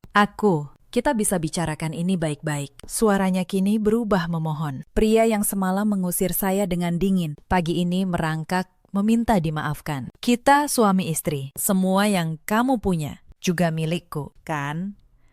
Saya menoleh perlahan. Suami istri. Saya mengeluarkan sebuah map lain dari laci. Surat cerai ini yang Anda ajukan kemarin sore atas desakan ibu Anda. Sudah saya tanda tangani pagi ini. Anda yang menceraikan saya. Pakistan. Bukan saya. Jadi, tidak. Tidak ada lagi yang menjadi milik Anda di sini. Anwar menatap map itu seperti menatap hantu. Tangannya yang gemetar meraih kertas itu, membacanya berulang kali, seolah berharap huruf-huruf di sana akan berubah. Namun tidak. Tanda tangannya sendiri ada di sana dari kemarin sore, saat ia begitu yakin sedang membuang sampah dari hidupnya. Ia tidak tahu bahwa ia sedang menandatangani keruntuhannya sendiri. Tapi kenapa kamu diam saja selama ini? Suaranya nyaris berbisik. Kalau kamu sekaya ini, kalau kamu sehebat ini, kenapa kamu rela aku perlakukan seperti pembantu selama bertahun-tahun? Kenapa? Nasya, saya terdiam sejenak. Pertanyaan itu, jujur, adalah pertanyaan yang juga sering saya tanyakan pada diri sendiri di malam-malam sepi. Karena saya mencintai Anda. Pakistan. Jawab saya akhirnya. Suara saya tetap tenang, meski ada getir di dalamnya. Saya pikir, jika saya menyembunyikan semua ini, saya akan tahu apakah Anda mencintai saya karena siapa saya, atau karena apa yang saya punya. Saya memberi Anda ujian selama 8 tahun. Dan kemarin malam, di depan puluhan tamu, Anda memberi saya jawabannya. Saya berjalan kembali ke kursi pemimpin, kursi yang kini sah menjadi milik saya seutuhnya, dan duduk.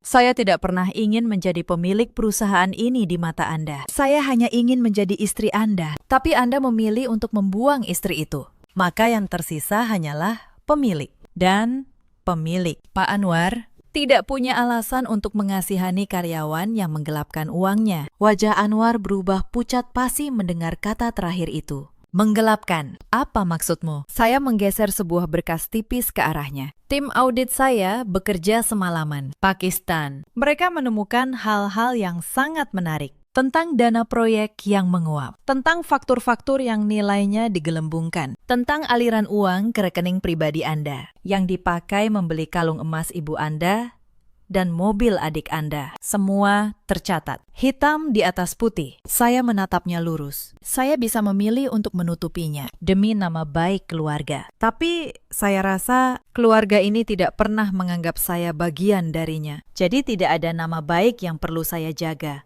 Anwar terjatuh kembali ke kursi. Kakinya benar-benar tidak mampu lagi menopang tubuhnya. Dunia yang semalam ia rasa berada di genggamannya, pagi ini runtuh berkeping-keping di hadapan matanya. Dan yang meruntuhkannya adalah perempuan yang ia kira paling lemah di rumahnya. Pandu, panggil saya tenang. Tangan kanan saya melangkah masuk, antar Pak Anwar keluar dengan sopan. Ia masih tamu di gedung ini, sampai surat resmi dari pihak berwajib datang. Anwar diangkat berdiri, kakinya diseret keluar dari ruangan yang dulu ia banggakan, melewati para karyawan yang dulu tunduk padanya. Kini hanya menatap dengan diam. Pintu kaca itu menutup pelan di belakangnya. Menutup pula sebuah babak dalam hidup kami berdua. Berita tentang jatuhnya Anwar menyebar secepat angin. Namun karma untuk pria itu tidak berhenti di kursi yang hilang. Ketika tim audit internal saya mulai membongkar isi perusahaan, satu persatu kebusukan yang ia sembunyikan selama menjabat mulai terungkap ke permukaan. Ternyata, sejak merasa berkuasa, Anwar diam-diam telah menyalahgunakan dana perusahaan. Ia memasukkan laporan, menggelembungkan anggaran proyek, dan mengalirkan miliaran rupiah ke rekening pribadinya untuk membiayai gaya hidup mewah dan kesombongan ibunya. Semua itu kini tercatat rapi dalam audit trail yang tidak bisa ia bantah. Saya tidak perlu marah. Saya hanya perlu menyerahkan semua bukti itu kepada pihak yang berwenang. Hitam di atas putih, rekening koran, faktur palsu, dan jejak transfer yang semuanya menunjuk pada satu nama, hukum yang akan menyelesaikan sisanya. Anwar ditangkap beberapa hari kemudian di rumah mewah yang dulu ia banggakan, di hadapan tetangga yang dulu memujanya. Borgol melingkar di tangan yang semalam menunjuk wajah saya dengan penuh penghinaan. Pengadilan berjalan cepat karena buktinya terlalu jelas. Vonis dijatuhkan. Penggelapan dana dalam jumlah besar. Saya tidak datang ke pengadilan, bukan karena saya tidak mampu, melainkan karena saya sudah selesai. Saya tidak butuh melihat wajahnya untuk merasa adil. Namun saya mendengar dari Pandu bahwa di ruang sidang itu, Anwar berkali-kali menengok ke arah pintu, berharap saya datang. Berharap.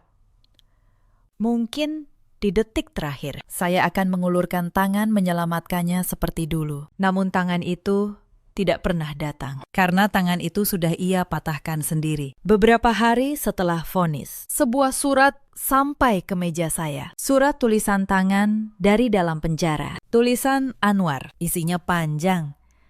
Penuh permohonan maaf, penuh janji untuk berubah, penuh kenangan tentang masa-masa indah kami dulu. Di akhir surat, ia menulis satu kalimat yang membuat saya terdiam lama. Baru sekarang aku sadar, kebahagiaanku selama ini bukan karena jabatan atau uang, tapi karena setiap pagi ada kamu yang menyiapkan kopi hangat untukku, dan aku membuangnya.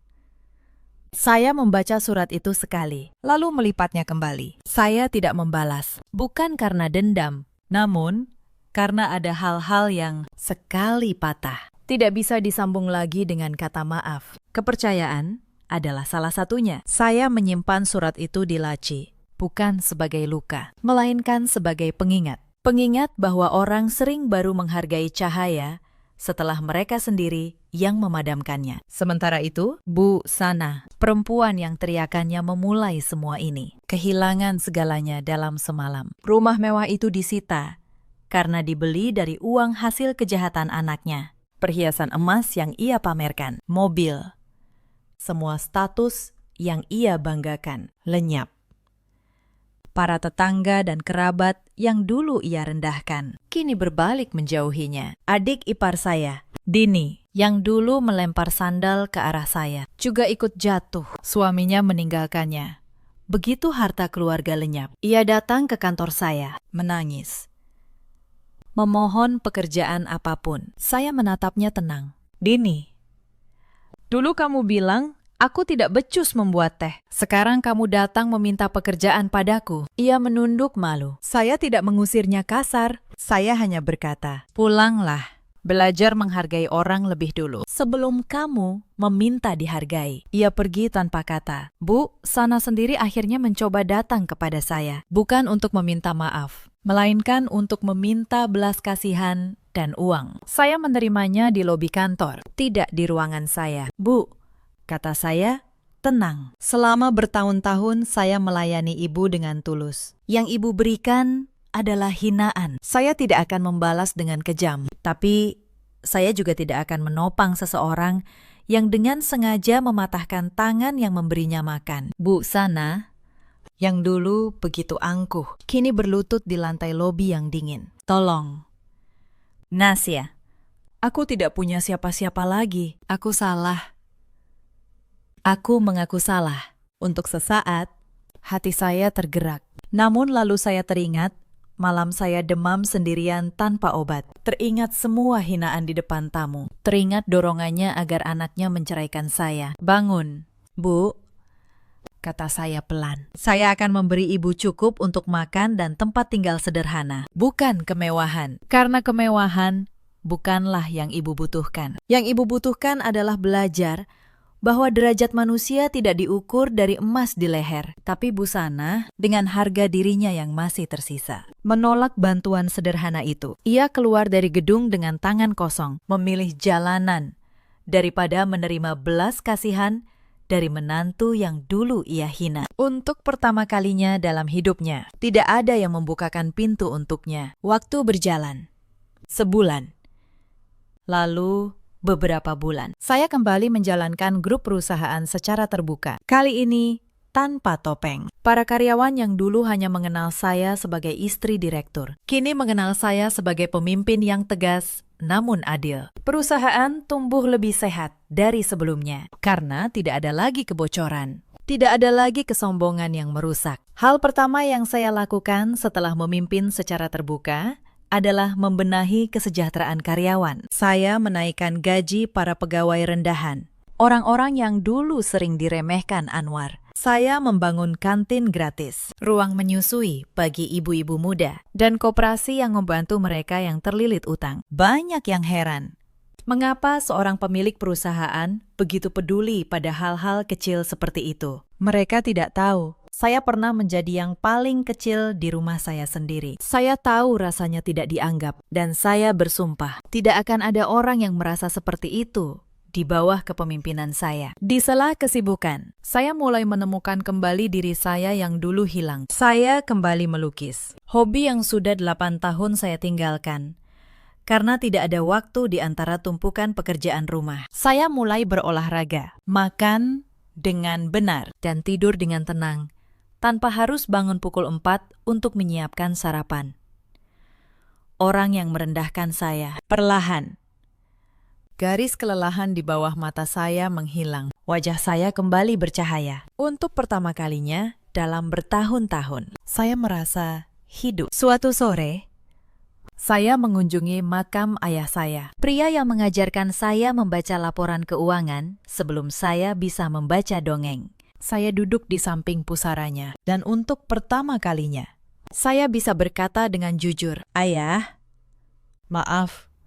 Aku sempat menyembunyikan kekuatan yang ayah wariskan demi seorang pria yang tidak menghargainya. Tapi sekarang, aku sudah berdiri tegak. Aku tidak akan pernah menundukkan kepala lagi pada siapapun yang tidak pantas." Angin sore berhembus pelan, seolah ayah saya menjawab dari tempatnya, merestui jalan yang saya pilih. Pada suatu malam, sebuah perayaan besar kembali digelar. Bukan untuk seorang pria sombong, melainkan untuk peresmian gedung baru perusahaan, Gria Tawang. Ribuan lampu menyala, kembang api meledak indah di langit kota. Para tamu kali ini datang untuk menghormati, bukan untuk menonton seseorang dipermalukan. Di malam yang sama, di sebuah tempat yang sangat berbeda, Anwar duduk meringkuk di dalam sel. Tubuhnya yang dulu gagah, kini kurus kering. Tulang pipinya menonjol, rambutnya dicukur habis. Setiap hari ia dipaksa menyikat lantai kamar mandi yang kotor oleh narapidana lain yang lebih kuat. Jika gerakannya melambat sedikit, sebuah tendangan keras mendarat di punggungnya. Tidak ada pengawal yang membelanya. Tidak ada fasilitas mewah. Tidak ada seorang pun yang menghormatinya. Ia bahkan sering merelakan jatah makanannya dirampas. Air matanya menetes bercampur keringat. Menangisi kebodohannya, membuang seorang istri yang dulu selalu menyiapkan makanan hangat dan pakaian bersih untuknya setiap hari. Di sudut kota yang lain, jauh di bawah kemegahan gedung tempat saya merayakan, busana meringkuk kedinginan di pinggir trotoar. Angin malam menusuk menembus pakaian tipisnya yang sudah compang-camping. Ia memeluk erat sebuah karung berisi botol plastik bekas yang seharian ia kumpulkan. Tidak ada tempat berlindung. Ketika suara kembang api perayaan meledak di langit, memancarkan cahaya indah dari arah gedung milik mantan menantunya. Busana hanya bisa menengadah dengan pandangan nanar. Matanya yang sudah rabun menangkap cahaya itu dengan dada sesak oleh penyesalan. Ia akhirnya menyadari ia telah mengusir satu-satunya pelindung keluarganya hanya demi mengejar keserakahan yang palsu. Kembali ke puncak gedung, saya mengasingkan diri sejenak dari keramaian para tamu. Saya berjalan menuju balkon luar. Angin malam yang sejuk menyapa wajah saya dengan lembut. Dari ketinggian itu, saya bisa melihat hamparan lampu seluruh kota terbentang luas sejauh mata memandang. Perasaan damai yang sangat mendalam menyelimuti hati saya. Segala luka dan penderitaan yang pernah saya rasakan di masa lalu, kini telah benar-benar terbayar lunas. Saya tidak menyimpan dendam apapun lagi, karena semesta telah mengatur jalannya keadilan dengan cara yang sempurna. Pandu datang menghampiri dari belakang, berdiri di samping saya dalam diam, menemani saya menikmati pemandangan malam. Saya menyandarkan kedua tangan di pagar pembatas kaca, menarik napas panjang, lalu menghembuskannya dengan lega. "Apakah ibu menyesal?" tanya Pandu pelan. "Menyesal telah menyembunyikan semuanya begitu lama." Saya tersenyum tipis. "Tidak. Pandu, kalau ada yang aku sesali, itu bukan karena aku menyembunyikan kekuatanku, tapi karena aku terlalu lama percaya bahwa cinta bisa mengubah orang yang sudah memilih untuk sombong. Kesabaran adalah kekuatan, tapi kesabaran pada orang yang salah hanya akan menjadi rantai. Aku sudah belajar membedakan keduanya." Saya menatap lurus ke cakrawala, merenungkan perjalanan panjang yang telah membentuk saya menjadi sekuat baja seperti saat ini. Saya tersenyum, lalu bergumam pelan dengan suara yang tenang namun penuh makna. "Jangan pernah sesekali merendahkan wanita yang dengan tulus menemanimu berjuang dari bawah, karena saat kau dengan sombongnya membuang wanita itu, sejatinya kau bukan sedang menyingkirkan pembawa sial dari hidupmu, melainkan kau sedang memotong dan menghancurkan sayapmu sendiri. Sayap yang selama ini diam-diam selalu menopangmu untuk bisa terbang tinggi." Angin malam kembali berhembus, membawa kata-kata itu terbang mengudara, bersama dengan semua masa lalu yang buruk. Sahabat, cerita ini mengajarkan kita banyak hal. Jangan pernah mengukur nilai seseorang dari penampilan luarnya, dan jangan pernah membuang ketulusan demi kesombongan sesaat. Karena kesombongan tidak pernah menopang siapapun untuk berdiri lama. Di luar sana, ada banyak perempuan seperti saya dulu. Perempuan yang memilih menjadi bayangan demi orang yang mereka cintai, yang menyimpan kekuatan dan menelan setiap hinaan, dengan harapan suatu hari ketulusannya dihargai. Untuk kalian, ingatlah, kesabaran bukanlah kelemahan. Namun jangan biarkan kesabaran berubah menjadi alasan untuk terus disakiti. Di luar sana juga ada banyak suami seperti Anwar, pria yang lupa siapa yang menemaninya saat ia bukan siapa-siapa, yang membiarkan kesombongan menutup mata hatinya. Dan ada pula para ibu mertua seperti Busana, yang karena takut kehilangan kuasa atas anaknya, justru menghancurkan kebahagiaan satu keluarga. Anwar menghabiskan tahun-tahunnya di balik jeruji, ditemani penyesalan. Busana hidup dalam kekurangan yang dulu selalu ia takuti. Sementara saya bangkit. Bukan dengan dendam, melainkan dengan harga diri yang utuh kembali. Dalam hidup, kita semua punya pilihan. Memilih untuk tulus, atau memilih untuk serakah. Memilih untuk menghargai, atau memilih untuk merendahkan. Dan setiap pilihan, cepat atau lambat, akan membawa kita pada akhirnya masing-masing. Ceritakan kisah kalian di kolom komentar. Pernahkah kalian diremehkan, lalu membuktikan bahwa mereka salah? Terima kasih sudah menemani sampai akhir. Jangan lupa like, subscribe, dan nantikan kisah berikutnya.